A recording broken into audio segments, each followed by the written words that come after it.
Oi, gente! Vocês me perguntaram como eu fiz o fundo desse desenho da coruja e eu vou mostrar aqui hoje para vocês. E no dia que eu pintei esse fundo, eu gravei e eu vou deixar esse vídeo no final para vocês verem, tá bem? Para isso a gente vai usar uma aquarela, essa minha é de uso escolar, vem num estojinho, assim.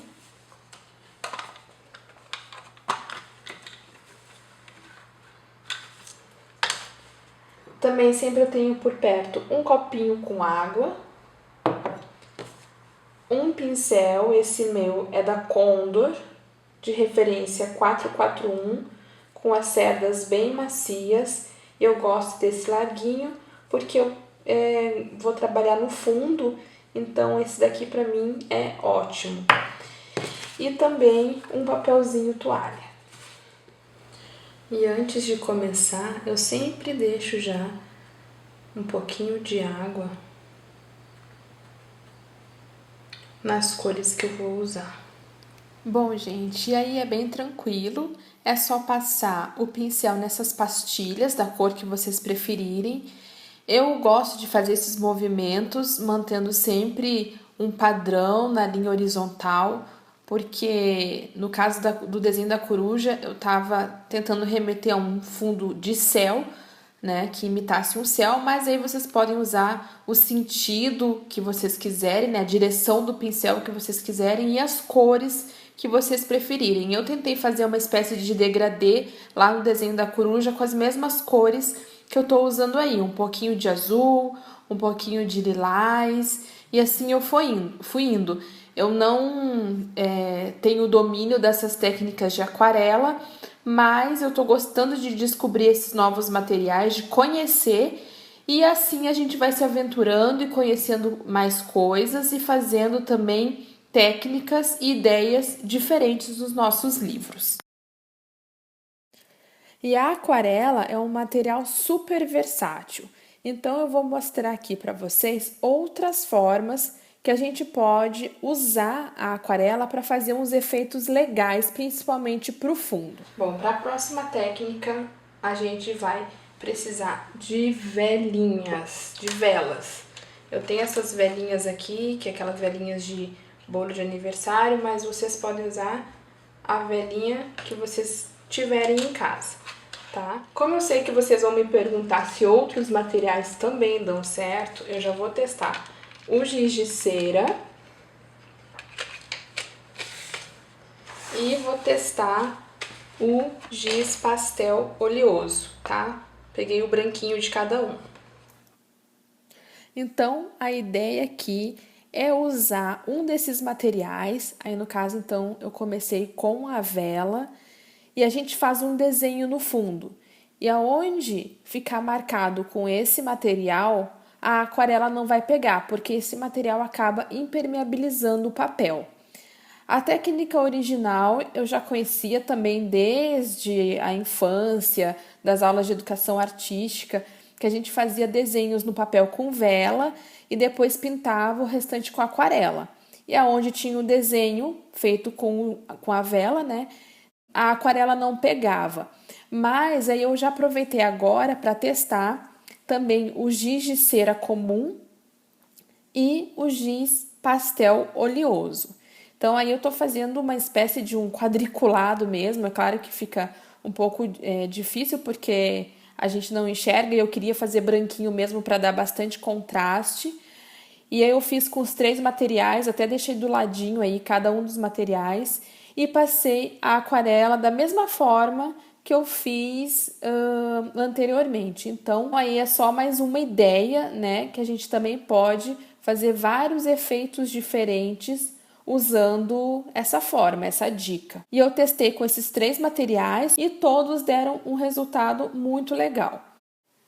E com essa aquarela de uso escolar, a gente consegue fazer bastante trabalho interessante.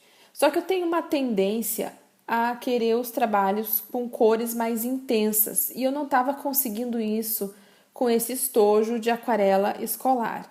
Então eu acabei adquirindo essa aquarela da Pentel, essa minha tem 18 cores e essa é uma aquarela em bisnagas. Então, eu também não me dei conta de comprar um godê quando eu fiz essa compra da aquarela, eu tive que improvisar com um pratinho de isopor. Então, eu coloco sempre um pouquinho no pratinho e aí, se a gente quer cores mais intensas, dá para trabalhar com ela um pouco mais pura, né? Dilui menos, com menos água. E se quiser uma cor mais fraca, essa instrução vem até na própria embalagem, a gente pode colocar mais água.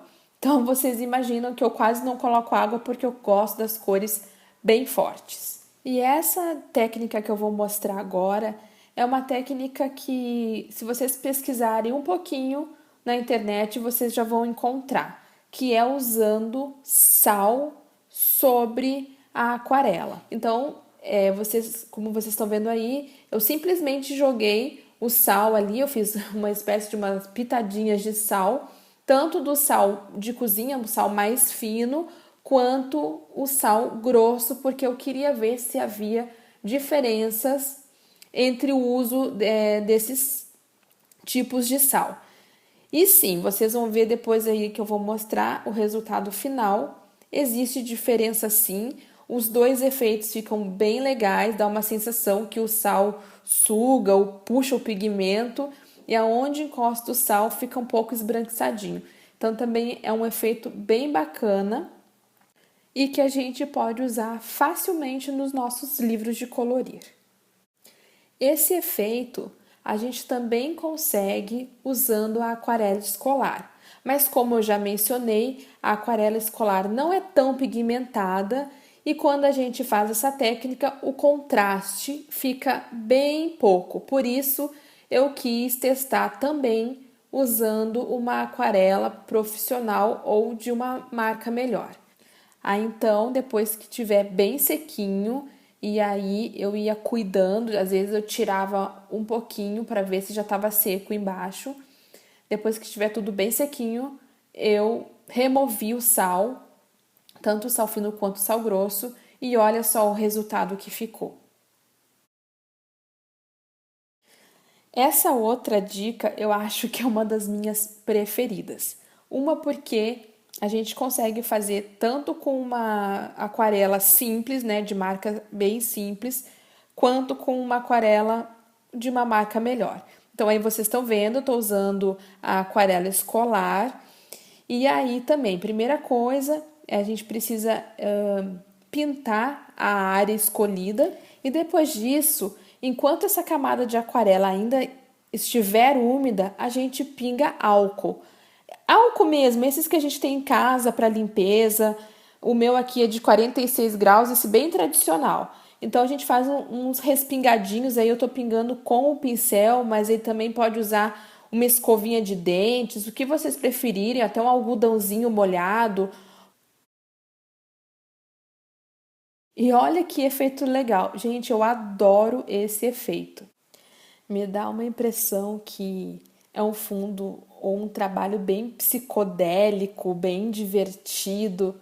Eu adoro o fundo abstrato, então essa técnica é sem dúvida uma das minhas preferidas. Eu não sei, eu acho muito impressionante esse efeito, e aí é claro que eu também fui testar com a aquarela da Pentel, né? Então eu escolhi várias cores, fiz uma miscelânea de cor e fui testar também esse respingado do álcool e eu adorei. Olhem aí como é que ficou. Eu não parava mais de pingar álcool, porque eu acho que o mais legal é o efeito justamente na hora que esses pinguinhos caem ali. Bom, então esse foi o resultado final. É claro que, pelo excesso de água que a gente acaba usando, a gente tem que cuidar quando a gente for aplicar essa técnica nos nossos livros. Mas eu confesso que eu tô louca para usar, com certeza vou usar. O máximo que pode acontecer é o papel ficar enrugado, mas isso acontece com várias tintas, a gente já sabe que é só manter o livro fechado com um peso em cima que o papel vai voltando ao normal. Então, não borra do outro lado, não vazou para o verso, né? A aquarela não mancha. Então, com certeza eu vou aplicar essa técnica da aquarela com respingos de álcool no meu livro. E aí também eu testei fazer, fiquei tão louca por essa técnica que eu também quis testar aquele fundo tipo galáxia para ver se eu conseguia. Então eu misturei alguns tons de azul, de roxo, fiz esse respingado com o álcool e depois que estava tudo bem sequinho, eu fiz um respingado também com a tinta PVA branca, a mesma que eu já usei em vários vídeos aqui, eu acho que vocês já conhecem, aquela tinta PVA para artesanato, branquinha. E então eu fiz esse respingado e até me aproveitei que uma gotinha maior caiu ali. Eu fiz um risquinho para parecer um cometa ou uma estrela cadente e eu adorei o resultado. E para finalizar, então, mais uma dica usando a aquarela, que consiste em a gente pintar o fundo. Aí eu pintei com uma única cor, mas vocês podem fazer da forma que acharem melhor. E com um plástico, aí no caso eu estou usando uma sacolinha de mercado mesmo, a gente faz uma espécie de carimbo e aí a gente vai encostando esse saco plástico na aquarela ainda úmida para produzir uma textura. Então, mais um efeito bem bacana. Claro, eu sei que tem bastante coisa ainda para eu aprender e para eu treinar. Respeito muito os aquarelistas, eu sei que não é uma técnica fácil, requer muita dedicação, mas eu gostei desses efeitos porque são efeitos que a gente pode aplicar nos nossos livros e a gente não precisa de muito treinamento para isso. Eu sim conheço muitos trabalhos feitos com aquarela que são complexos, que são lindíssimos, e eu estou deixando aqui bem claro que eu respeito demais todos esses profissionais, mas também é muito bacana a gente ter contato com esses materiais, a gente conhecer essas dicas, porque eu acredito que tudo isso também faz parte desse nosso momento de lazer, de entretenimento e até desse desestresse enquanto a gente está colorindo os nossos livros. E aí vocês estão vendo a gravação do momento que eu estava pintando o fundo do meu desenho. Gente, vocês estão percebendo que eu fiz o fundo depois de que eu já tinha colorido o desenho. E eu pintei essa coruja e todos esses detalhes com lápis aquarelável. Eu não recomendo que vocês façam assim nessa ordem. Se vocês quiserem usar aquarela, primeiro pintem o fundo, para depois colorirem o desenho. Não façam assim como eu estou fazendo, porque aí eu estava morrendo de receio de manchar a pintura do lápis e também eu tenho certeza que se eu tivesse feito o fundo antes, eu teria conseguido efeitos muito melhores e um resultado muito mais bonito. Eu gostaria muito que, se vocês fossem usar algumas dessas técnicas, vocês testassem antes no final do livro, porque hoje em dia a gente já tem muitos livros no mercado, cada livro tem uma qualidade de papel diferente de outro, então pode ser que o que a gente consiga aplicar num livro, a gente não consiga reproduzir em outro com um papel diferente. Tá bom? Eu espero muito que vocês tenham gostado dessas dicas. Se vocês gostaram, cliquem em gostei para mim. Não deixem de se inscrever no canal. Um beijo e até mais!